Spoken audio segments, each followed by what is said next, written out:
मेरी mozzarella cheese की recipe को लेकर बहुत से इश्यूज़ आ रहे थे, लोगों को बहुत कमेंट आ रहे थे कि आप ये हमारा जो पनीर है वो दानेदार बनता है, लचकदार नहीं बनता, चीज़ में जो है ना शाइनिंग नहीं आती। और अगर दूध फट जाए तो फिर हम क्या करें, उसकी चीज़ कैसे बनाएं, क्या चीज़ बन जाएगी, उसको कहाँ यूज़ करें। सब बहुत से कमेंट थे, बहुत से इशू थे। तो मैंने सोचा कि क्यों ना डिटेल से दोबारा से वीडियो बना ली जाए और आपको प्रॉपर हर चीज़ अच्छे तरीके से समझाऊँ, ताकि आपको समझ आ सके। जो चीज़ें मैं पहले मिस हो गई थी मुझसे, जो मैं बताना भूल गई थी, वो तमाम चीज़ें मैं इस वीडियो में आपको बताऊँगी इंशाल्लाह। उम्मीद है कि इसको देखने के बाद आप अच्छे से मोज़रेला चीज़ घर पर बना सकेंगे। गर्मियों में हर घर में अक्सर ये मसला हो जाता है कि दूध फट जाता है। तो मेरा भी दूध जो था ना फट गया था, और आए दिन ये मसला रहता है कि दूध फट गया है, दूध फट गया है, तो फिर क्या करें। तो मैंने सोचा क्यों ना चीज़ दोबारा से बनाई जाए, मेरी चीज़ बन जाएगी, दूध ज़ाया होने से बच जाएगा और आपका जो है प्रॉब्लम का हल मिल जाएगा आपको। अच्छा, बिस्मिल्लाहिर्रहमानिर्रहीम, अस्सलाम वालेकुम। ये मेरे पास 1 लीटर दूध है, कच्चा दूध है। तो मैं दूध को पहले गर्मियों में ना थोड़ा सा बॉईल करके लाजमी चेक करती होती हूँ, ताकि दूध ख़राब ना हो और बाकी का दूध ज़ाया ना हो, ठीक है। तो मैंने यहाँ पर थोड़ा सा बॉईल करके आपको दिखाने के लिए मैं बॉईल कर रही हूँ, ताकि आपको शक ना हो और पता हो कि दूध वाकई में कच्चा है और ख़राब है। अभी मेरा दूध जो है ना मैंने एक साइड पे रख दिए, ताकि आपको पता हो कि ये दूध मेरा वही है। और अब इसको बॉईल कर लेते हैं। चूल्हा मैंने नीचे जला लिया, इसको हम पकने देते हैं और आपको मैं दिखाती हूँ कि ये दूध मेरा ख़राब था, तो मैंने इसको पूरा दूध बॉईल नहीं किया, ठीक है। अब आपने भी ऐसे ही करना है कि दूध, अब आपको शक हो कि दूध गर्म है और लग रहा है कि ख़राब ना हो जाए, तो आपने पहले थोड़ा सा बॉईल करके चेक कर लेना है। देखिए ये फटने लगा है दूध। अगर तो दूध आपने सारा बॉईल कर लिया है और फट चुका है, तो फिर उसकी चीज़ नहीं बनेगी। तो उसको जो है आप उससे रसमलाई बना सकते हैं बहुत ज़बरदस्त, जिसकी रेसिपी मेरे चैनल पर मौजूद है कि फटे हुए दूध से रसमलाई किस तरीके से बनाई जाए, ठीक है। तो अब मैंने एहतियातन दूध सारा बॉईल नहीं किया, थोड़ा सा बॉईल करके चेक पहले भी किया था और अब आपको दिखाने के लिए दोबारा से चेक किया है, ठीक है। तो मोज़रेला चीज़ के लिए क्या होता है, दूध को हमने मुकम्मल गर्म नहीं करना होता, और अगर दूध फट जाए तो उसके बाद चीज़ बनाना मुश्किल हो जाता है, इससे मोज़रेला चीज़ नहीं बनेगी। तो देखिए ये दूध मेरा फट गया है, ठीक है। इसको मैं जो है धो लूँगी, और वो जग मेरा दूध वाला साइड पे पड़ा हुआ है, उसी जग वाले दूध को मैं इसमें दोबारा से डालूँगी। पहले मैं इसको धो लेती हूँ, फिर दिखाती हूँ। तो देखिए यहाँ पे मैंने सॉस पैन धो लिया दोबारा से, वही दूध साइड पे पड़ा होता मैं उठा के इसमें डाल दूँगी। 1 लीटर दूध है मेरे पास, ये कच्चा दूध है। अच्छा, गाय का दूध हो ना ज़्यादा अच्छा चीज़ बनती है। तो ये हमारा जो दूध होता है मिक्स होता है, गाय का और भैंस का मिक्स होता है। तो अब हमने क्या करना है, चूल्हा नीचे जला लेना है और चूल्हा बिल्कुल लो फ्लेम पर चलाना है, क्योंकि अगर तेज़ करेंगे आंच को, फ्लेम आपका हाई होगा, तो एकदम से दूध चूँकि फटा हुआ है ये, तो दूध क्या होगा, फटने की तरफ चला जाएगा फ़ौरन से, एकदम से इसमें फुटियाँ बन जाएंगी, कर्डल हो जाएगा। अब दूध मैंने यहाँ पे गर्म होने के लिए रख दिया। साथ में मैंने एक अलग से जो एक कप ले लिया, 1/4 कप, इसमें हम विनेगर डालेंगे, यानी सिरका डालेंगे, वाइट सिरका। तो 1/4 कप से मैं थोड़ा सा कम सिरका ले रही हूँ, जिससे हमने इस दूध को फाड़ना है। तो ये 1/4 कप से थोड़ा सा कम है, मज़ीद की ज़रूरत होगी तो हम बाद में मज़ीद ले लेंगे। आपको मैं दिखा दूँगी कितना सिरका हमने यूज़ किया है। इस तरह का चम्मच चाहिए होगा हमें इसको हिलाने के लिए। तो बस अपने यहाँ पर बार बार उंगली से चेक करते रहना है कि दूध बहुत ज़्यादा गर्म ना हो जाए। तो ये आपने यहाँ पर पास खड़े रहना है और दूध को गर्म करना है बहुत एहतियात से, ज़्यादा ना भी गर्म हो और बहुत कम भी गर्म ना हो। दूध आपका इतना गर्म होना चाहिए कि जब इसमें आप फिंगर डालेंगे तो आपका जो है आपकी उंगली मतलब आपको गर्म काफ़ी महसूस होगी, लेकिन जलेगी नहीं, कि आपको महसूस होगी इसकी गर्माई फील होगी।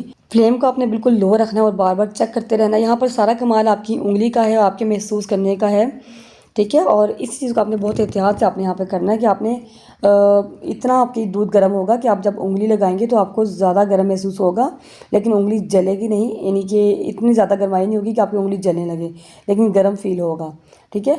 तो यहाँ पर जो रिक्वायर्ड मुझे दूध की थी हीट, उतनी पूरी हो चुकी है। तो बस चूल्हे को बंद कर देंगे। दूध ठीक हमारा गर्म हो चुका है, ठीक है। उंगली हमारी अच्छी खासी गर्म महसूस हो रही है, लेकिन जल नहीं रही, यानी हम इसमें डिप कर रहे हैं थोड़ी देर के लिए, तो उंगली जलती नहीं, लेकिन काफ़ी ज़्यादा गर्म महसूस होती है, लेकिन जलती नहीं है। इतना गर्म होना चाहिए। तो बस चूल्हे को बंद कर देंगे और अब हमने क्या करना है, सिरके वाले पानी को इसमें डालना है आहिस्ता आहिस्ता। आप देख लीजिए, नोट कर लें, जो लोग कहते हैं कि हमारा पनीर जो है ना दानेदार बनता है, ठीक नहीं बनता। देखिए मैं आपके सामने फाड़ रही हूँ, मैंने इसमें कुछ भी स्किप नहीं किया, ना इस वीडियो को मैंने फास्ट किया है। आपने थोड़ा थोड़ा सा सिरका डालना है और इस तरीके से आपने चम्मच को हिलाना है, जैसे मैं हिला रही हूँ। थोड़ा थोड़ा सा दूध देखिए पटना शुरू हो गया है। बस थोड़ा थोड़ा सिरका डालते रहें, और जहाँ आपको लगे कि सब्ज़ पानी अलग हो गया है और पनीर अलग हो गया, वहाँ आपने सिरका डालना बंद कर देना है। अब ये जितना सिरका है मैं ये सारा इसमें डाल दूँगी, और अगर मज़ीद की ज़रूरत होती है तो मैं आपको दिखाती हूँ। देखिए आहिस्ता आहिस्ता हम हिला रहे हैं, थोड़ा थोड़ा चीज़ बनना शुरू हो गया है, और मैं थोड़ा थोड़ा करके इसमें सिरका डाल रही हूँ। कि आसानी के लिए मैंने वीडियो को जो है ना फास्ट भी नहीं किया, बिल्कुल स्लो मैं चला रही हूँ नॉर्मल स्पीड पे। तो ये सारा सिरका मैंने इसमें डाल दिया, लेकिन अभी दूध मुकम्मल नहीं फटा। थोड़ा सा सिरका मैंने इसमें तकरीबन 1 खाने का चम्मच मज़ीद लिया है, ये भी इसमें शामिल कर दिया है। तो थोड़ा थोड़ा हिलाते रहेंगे आहिस्ता आहिस्ता। आप चाहें तो पूरा 1/4 कप भी ले सकते हैं, मैंने 1/4 कप से कम लिया था सिरका। ठीक है, आप देख सकते हैं इसका पनीर। तो थोड़ा सा मैंने मज़ीद सिरका लिया, तकरीबन 1 खाने का चम्मच, ये भी इसमें डाल देंगे। थोड़ा सा मैंने इसमें से बचा लिए। और अब देखिए माशाल्लाह इसमें से पनीर बिल्कुल तकरीबन अलग हो चुका है और ग्रीन पानी अलग हो चुका है। और अब आप पनीर देख सकते हैं, बिल्कुल लचकदार है। आपके सामने मैंने बनाया है, कोई दानेदार नहीं बना। जो लोग कहते हैं पनीर हमारा दानेदार बना है, वो उस दूध को ज़्यादा गर्म कर लेते हैं, जिसकी वजह से पनीर आपका दानेदार बनता है। तो बस इसको फ़ौरन हम छान लेंगे।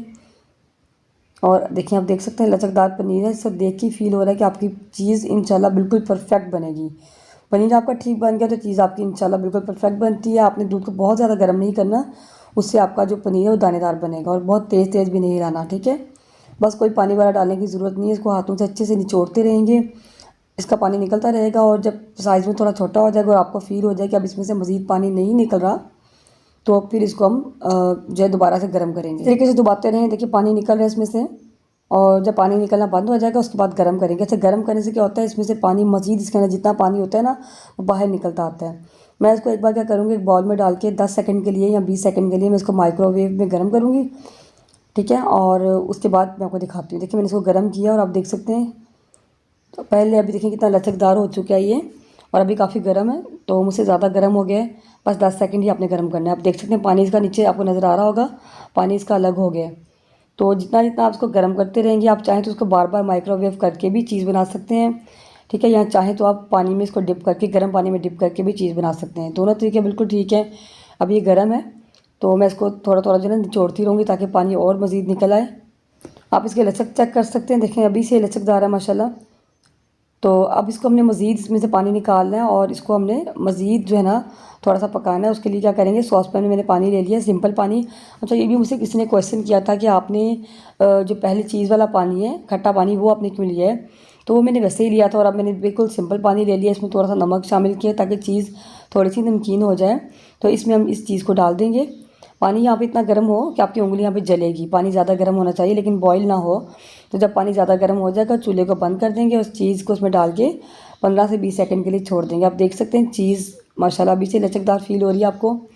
थोड़ी देर गर्म करेंगे, उसके बाद इसको निकाल के फिर निचोड़ेंगे। इस स्टेप को हम 3-4 दफ़ा या 4-5 दफ़ा करेंगे जब तक कि अच्छे से पानी इसका निकल नहीं जाता। अब ये गर्म है, काफ़ी पकड़नी मुश्किल हो रही है। अच्छा, यहाँ पर अगर आपके पास ग्लव्स हैं तो आप ग्लव्स भी यूज़ कर सकते हैं, क्योंकि यहाँ पे थोड़ा सा काम करना मुश्किल हो जाता है, गर्म होती है चीज़। देखिए इस तरीके से आप इसको पानी में डालेंगे तो पानी इसका मज़ीद निकलता आएगा। दोबारा से गर्म करूँगी 15 से 20 सेकंड के लिए, उसके बाद निकाल के फिर निचोड़ेंगे, इसमें से फिर पानी निकलेगा। जब इसको जितनी देर गर्म करते रहते हैं इसमें से पानी निकलता रहता है, और जब पानी निकलना बंद हो जाएगा, इसमें शाइनिंग आ जाएगी, तो बस तब आपकी चीज़ बनकर तैयार हो जाएगी। देखिए इस तरीके से हम इसको अंदर की तरफ करते रहेंगे और इसको निचोड़ते रहेंगे साथ साथ, ठीक है। तो इसमें शाइनिंग आती रहेगी। तो मैंने ये 2 दफ़ा किया है और 2-3 दफ़ा मैं मज़ीद इस तरीके से ये स्टेप फॉलो करूँगी, उसके बाद मैं आपको दिखाती हूँ। तो देखिए मैंने 3 से 4 दफ़ा इसको पानी में इस तरीके से डिप करके निकाला है। देखिए अब इसको आपने इस तरह निचोड़ते रहना है, अंदर की तरफ मोड़ते रहना है। अंदर की तरफ हम इसको मोड़ेंगे तो इसमें शाइनिंग खुद ही आती जाएगी, ठीक है। तो बस अब इसको मैं बॉल में डालूँगी, इसको दोबारा से तकरीबन 10 सेकंड के लिए माइक्रोवेव करूँगी ताकि और अच्छे से गर्म हो जाए। तो 10 सेकंड माइक्रोवेव में गर्म करने के बाद देखें कितनी लचकदार हो गई है। और इसको अब दोबारा से जो है ना, अभी गर्म है काफ़ी, इसको अंदर की तरफ हम फोल्ड करते रहेंगे कि थोड़ा बहुत पानी है तो वो भी निकल जाएगा और इसमें शाइनिंग आ जाएगी, ठीक है। तो बस ये फाइनल हमारी चीज़ बनकर तैयार है। माइक्रोवेव में गर्म करने का ये मकसद है कि एक तो अच्छे से गर्म हो जाएगी और जो है इसमें शाइनिंग भी आ जाएगी, ठीक है। आप माइक्रोवेव ना करना चाहें तो दोबारा से पानी में डिप कर सकते हैं। पानी ठंडा हो गया था इसलिए मैंने दोबारा से इसको माइक्रोवेव किया है। तो आप देख सकते हैं माशाल्लाह ये बिल्कुल चीज़ हमारी बनकर तैयार है, कितनी शाइनिंग इसमें आ चुकी है। साथ ही मैंने एक बाउल में रखा हुआ ठंडा बिल्कुल बर्फ़ वाला चिल वाटर, तो इसको फ़ौरन से बनाने के बाद ठंडे पानी में डाल देंगे ताकि फ़ौरन से ही सेट हो जाए। तकरीबन 5 मिनट इसको पानी में रहने देंगे, उसके बाद इसको निकाल लेंगे और निकालने के बाद किसी जिप लॉक बैग में डाल लेंगे, क्लिंग फिल्म में डाल लें। तो आप देखिए माशाल्लाह कितनी शाइनिंग है इसमें। तो मैं इसको क्लिंग फिल्म में ही रैप करती हूँ, लेकिन क्लिंग फिल्म मेरे पास ख़त्म हुआ होता है, मैं इसको जिप लॉक बैग में डाल रही हूँ। और इसको डालने के बाद इसको आपने किसी प्लेट में, जो इसकी नीचे वाली साइड है ना जिसको हमने फोल्ड किया है नीचे से, उसको हम क्या करेंगे नीचे ही रहने देंगे। उससे क्या होगा, वो साइड बिल्कुल फ्लैट हो जाएगी, ठीक है। फ्रिज में रख देंगे सेट होने के लिए 3-4 घंटों के लिए या 1 दिन के लिए आप रख दें। तो देखें ये अच्छे से सेट हो चुकी है। इसको मैं निकालती हूँ और आपको दिखाती हूँ। देखिए इसकी शाइनिंग चेक करें माशाल्लाह, और बैक साइड से भी ये बिल्कुल जो है ना बराबर हो चुकी है। देखिए तो उसकी मैं कटिंग करके आपको दिखाती हूँ कितनी ज़बरदस्त बन के तैयार हुई है। इस रेसिपी को आपने बिल्कुल इसी तरीके से फॉलो करना है, पूरी वीडियो को अच्छे तरीके से आपने देखना है, आपका प्रॉपर रेसिपी की समझ आ जाएगी इंशाल्लाह। मैंने हर स्टेप को अच्छे से डिटेल से बताया है। मुझे उम्मीद है ये वीडियो देखने के बाद आपकी चीज़ बिल्कुल परफेक्ट बनेगी। अच्छा, अगर दूध आपका फटा हुआ नहीं भी है, ख़राब नहीं भी, आप इसको ताज़े दूध से भी बना सकते हैं, रेसिपी सेम रहेगी। तो बहुत ही ज़बरदस्त बन के तैयार होती है। इसकी लुक आप चेक करें, मैं इसको आपको ग्रेट करके भी दिखाती हूँ। देखिए कितने अच्छे से ये ग्रेट हो रही है और बिल्कुल जो मोज़रेला चीज़ आप बाज़ार से लेके आते हैं वही टेक्सचर है इसका। तो इसको मैं आपको मेल्ट करके भी दिखाऊंगी कितनी लचकदार बन के तैयार हुई है। तो एक पीस इसको ले लेंगे, इसको हम प्लेट में रख लेंगे, उसको मैं आपको माइक्रोवेव में तकरीबन 10 सेकंड के लिए हम इसको गर्म करेंगे। तो देखिए इसको मैंने गर्म कर लिया और मैं इसको आपको अब फोक की मदद से उठा कर दिखाती हूँ क्योंकि बहुत गर्म थी। देखिए माशाल्लाह इसकी आप लचक चेक कर सकते हैं कितनी ज़बरदस्त बन के तैयार हुई है, बहुत ही लचकदार। इसको आप बनाकर ट्राई करें और मुझे दुआ में याद रखें। उम्मीद है आज की वीडियो आपको ज़रूर पसंद आई होगी। वीडियो अच्छी लगे तो लाइक करें, ज़्यादा से ज़्यादा शेयर करें। मिलते हैं इंशाल्लाह नेक्स्ट वीडियो में। दुआ में याद रखिएगा। अल्लाह हाफिज़।